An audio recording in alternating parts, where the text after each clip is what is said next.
Olá! Durante alguns domingos estivemos ministrando a respeito das estações do casamento. Mas hoje quero fechar esse ciclo de ministrações sobre o casamento falando sobre algumas estratégias de Deus para nós, a fim de que o nosso casamento seja abençoado por Ele. Não pense que as bênçãos virão de graça.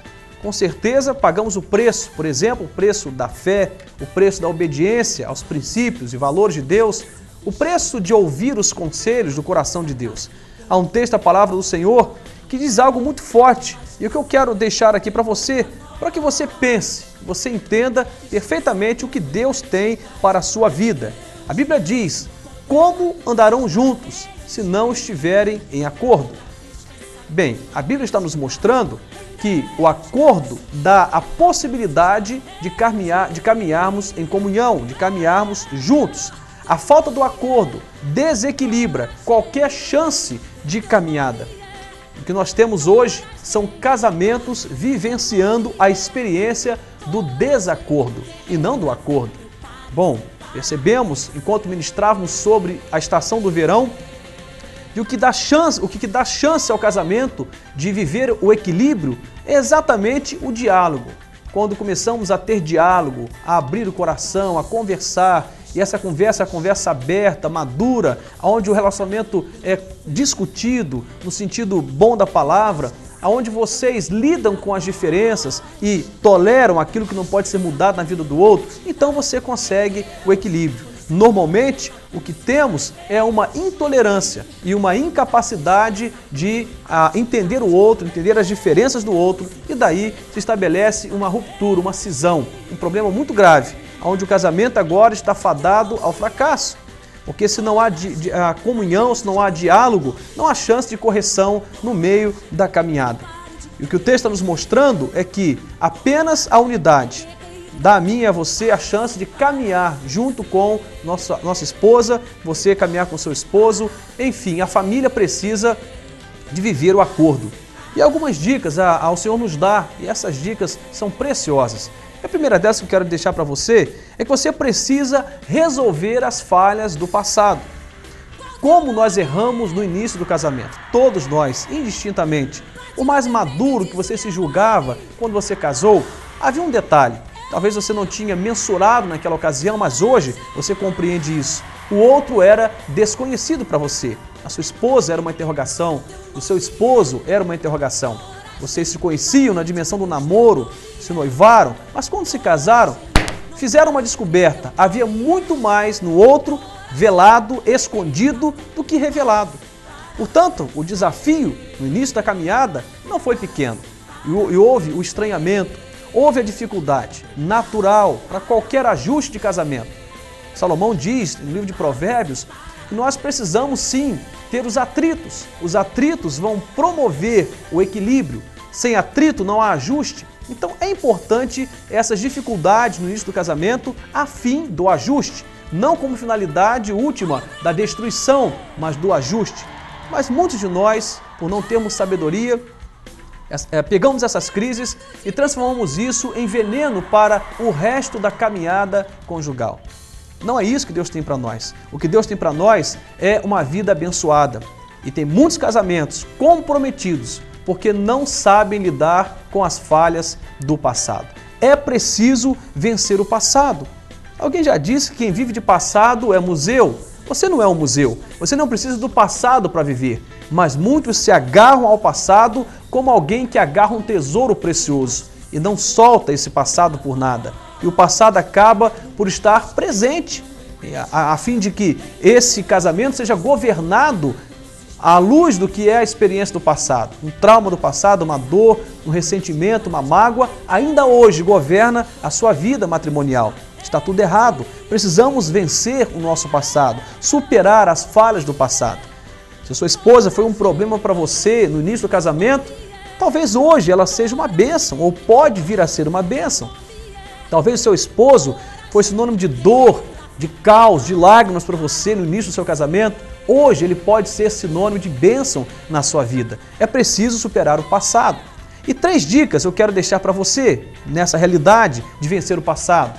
Primeira, é preciso identificar o passado e identificar as falhas desse passado. Você consegue enxergar aonde você errou? Normalmente enxergamos aonde o outro errou, mas a pergunta não é essa. Aonde você errou? Você consegue enxergar? A Bíblia nos recomenda em Apocalipse a reconhecermos aonde caímos e nos arrependermos e mudar de vida dali para frente. Não é possível você achar que o seu casamento vivencia uma crise e a culpa é só do outro. Isso não é possível. Casamento se erra a dois. As dimensões de erros são diferentes de um para o outro. Há uma variação, mas os dois erram. Aonde você errou? Identifique a sua falha, não a do outro, a sua falha. Uma outra coisa, aprenda a confessar e vivencie um arrependimento. Enquanto você não abre o seu coração e professa com a sua boca o seu erro, não tem chance de gerar no outro quebrantamento. E a partir desse quebrantamento, Deus pode tratar e gerar a partir dessa situação arrependimento e reparação dos erros. Mas enquanto nós não confessamos, não reconhecemos o nosso próprio erro, esperando apenas que o outro reconheça, nós cometemos um grande erro contra o nosso matrimônio. É preciso reconhecer o nosso erro, ao invés de acusar o outro e apontar o erro do outro. Acusar é muito fácil, apontar é muito fácil, mas confessar o seu próprio erro e experimentar um arrependimento genuíno é um grande desafio. É preciso que isso aconteça. Também é preciso perdoar, liberar perdão e receber perdão. Não há condições alguma de alguém vivenciar a experiência matrimonial com saúde, com satisfação, com regozijo, sem o perdão. Gary Kelly diz o seguinte, que o perdão é a única chance de convivência.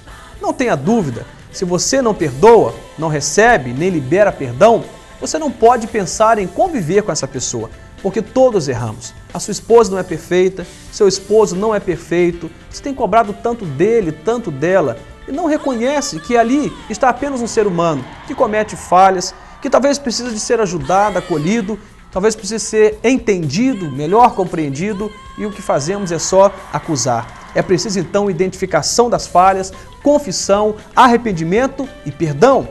Uma outra dica, aprenda a falar a linguagem de amor com o seu cônjuge. Eu vou tentar resumir de forma bem breve aqui, para que você entenda, mas vou falar alguns pontos importantes. Primeira coisa, as palavras devem ser palavras que reforcem o amor e não que destrua. As palavras constroem ou destroem. O que você fala promove o amor ou acaba com a chance de convivência no seu casamento. A linguagem do amor pressupõe palavras de afirmação, onde você valoriza o outro, onde você torna o outro alguém que se realiza a partir da sua fala e não que se vê depreciado pela sua fala. Uma outra coisa são atos de serviço. Nós casamos às vezes para sermos servidos, está tudo errado.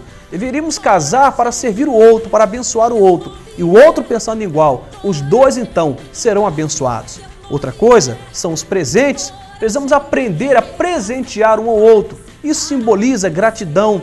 Tem casais que nunca se presenteiam. Há maridos e esposas que não negociam isso. Passam a vida inteira e não abrem mão de mudança. Tem que mudar, temos que aprender a valorizar a outra pessoa e à medida em que valorizamos, nós também presenteamos. Esta é uma outra linguagem do amor. Todos gostamos de ganhar presente. Um buquê de flores, uma camiseta, qualquer coisa que diga para o outro, você é importante. Uma outra questão é o tempo, tempo de qualidade. Precisamos investir tempo no casamento, mas não um tempo qualquer. Um tempo de qualidade, pode ser meia hora, pode ser uma hora, não é o quanto convivemos, mas a condição que convivemos, tem que ser um tempo de qualidade. E por último, aprender a valorizar o toque físico. Tem casais que já não se abraçam, já não se beijam, já não se olham, já não se tocam. Isso é uma destruição para o casamento. Precisamos aprender a voltar às origens. Assim como nós lembramos do namoro, era tão precioso aquele tempo, não é verdade? Pois é, não precisa acabar. Mesmo casado, você deve, aliás, no casamento, devemos ainda mais valorizarmos o toque físico. Você quer viver um casamento abençoado? Ouça esses conselhos que nós aqui compartilhamos. Se você entender que isso é importante para você, põe em prática e Deus vai te abençoar grandemente. Deus te abençoe em nome de Jesus.